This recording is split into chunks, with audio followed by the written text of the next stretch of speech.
नमस्कार दोस्तों, आज के हमारे इस वीडियो में हम आपके लिए करवा चौथ व्रत की संपूर्ण कथा लेकर आए हैं। बहुत समय पहले की बात है।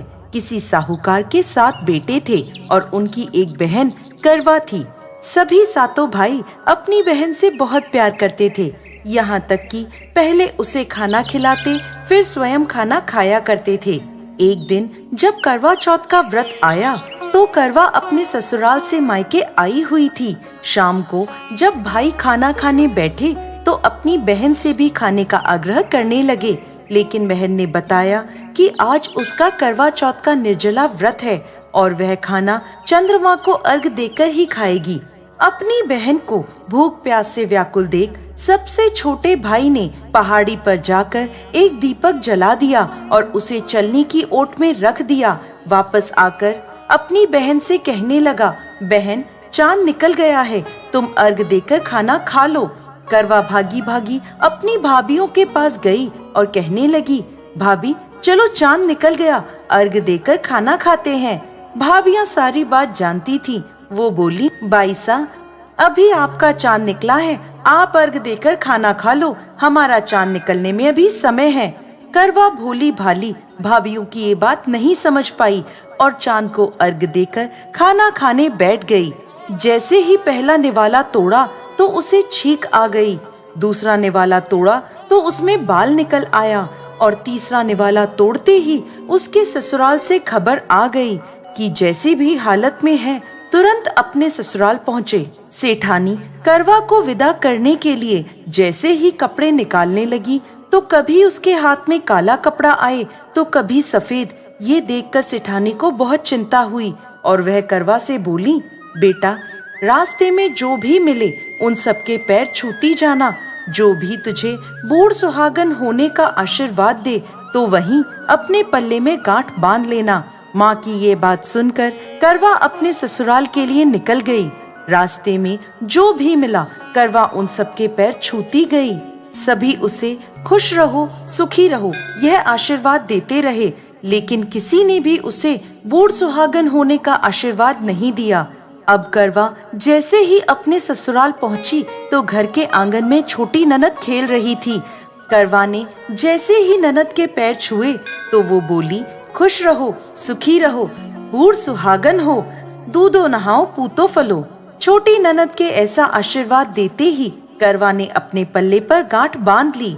जैसे ही वो अंदर गई तो देखती है आंगन में उसके पति का शव रखा था और उसे ले जाने की तैयारी की जा रही थी।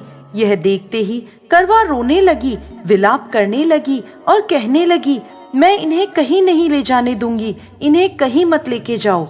जब कोई भी उसकी बात नहीं माना तो वो बोली, मैं भी इनके साथ चलूंगी। सभी ने विचार किया कि साथ में ले चलते हैं इसको। सभी के साथ करवा शमशान घाट पहुंच गई।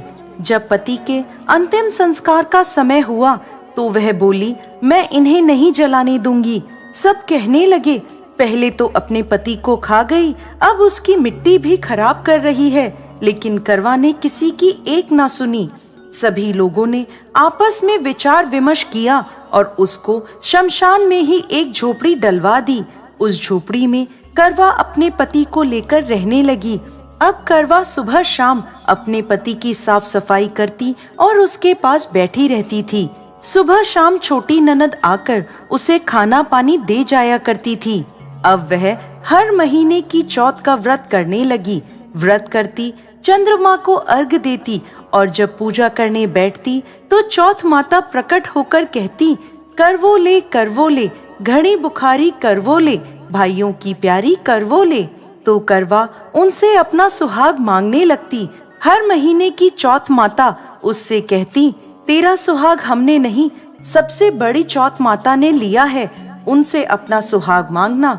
ऐसे करते करते अश्विन की चौथ आई तो करवा उनसे कहने लगी, माता मैं 12 महीने से यहाँ बैठी चौथ का व्रत कर रही हूँ, अब तो मुझे मेरा सुहाग वापस लौटा दें। तब अश्विन की चौथ माता करवा से कहने लगी, तेरा सुहाग हम नहीं लौटा सकते, तुझसे बड़ी कार्तिक की चौथ माता नाराज है। यदि तू अपने पति के प्राण वापस चाहती है तो उनके पैर पकड़ लेना और उनके पैर छोड़ना मत। 16 श्रृंगार का सारा सामान तैयार रखना।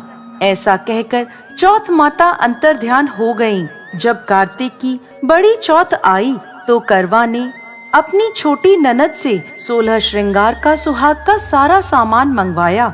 जब ननद ने जाकर माँ को यह बात बताई तो सास बोली, पागल हो गई है, जो मांगती है दे आओ। छोटी ननद सुहाग का सारा सामान लाकर करवा को दे देती है। अब वह करवा चौथ का व्रत रखती है, चंद्रमा को अर्घ देती है और जैसे ही जोत करी तो चौथ माता उसके सामने प्रकट हुई और कहने लगी, करवो ले, घनी बुखारी करवो ले, 7 भाइयों की प्यारी करवो ले, दिन में चांद उगाने वाली करवो ले। तब उसने उनके पैर पकड़ लिए और बोली, माँ मेरा सुहाग मुझे वापस लौटाओ। ये सुन चौथ माता बोली, अरे तू तो बहुत भूखी है, 7 भाइयों की प्यारी है, तुझे सुहाग का क्या काम। तो करवा कहने लगी, नहीं माता, मुझसे बहुत बड़ा पाप हो गया, मेरे सुहाग को मुझे वापस लौटा दो माता। मैं आपके पैर तब तक नहीं छोड़ूंगी जब तक आप मेरा सुहाग मुझे वापस नहीं लौटाती। यह सुनकर चौथ माता ने करवा से एक एक कर सुहाग का सारा सामान मांगा और करवा उन्हें सारा सुहाग का सामान एक एक कर देती गई। तब चौथ माता उससे कहने लगी, तुझे जरूर व्रत करने की सारी विधि सब बात कोई समझा के गया है। तो करवा कहने लगी, माता मुझे तो हालात ने सब कुछ समझा दिया है, आप बस मेरा सुहाग मुझे वापस लौटा दें। तब चौथ माता ने अपनी आँखों से काजल निकाला, उंगलियों से मेहंदी और मांग से सिंदूर निकालकर उसे करवे में घोल दिया और उस जल से उसके पति को छींटा लगाया।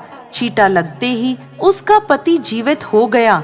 जाते जाते चौथ माता उसकी झोपड़ी पर लात मार गई, जिससे उसकी झोपड़ी महल में बदल गई। करवा के सब सुख आनंद हो गया। शाम को जब छोटी ननद भाभी के लिए खाना लेकर आई तो देखती है कि भाभी की झोपड़ी तो कहीं है ही नहीं, उसकी जगह एक बड़ा सा महल खड़ा है। उधर करवा खिड़की में बैठी छोटी ननद के आने की प्रतीक्षा कर रही थी। छोटी ननद को आता देख करवा दौड़ी दौड़ी उसके पास गई और कहने लगी, देखो बाईसा, आपका भाई जीवित हो गया।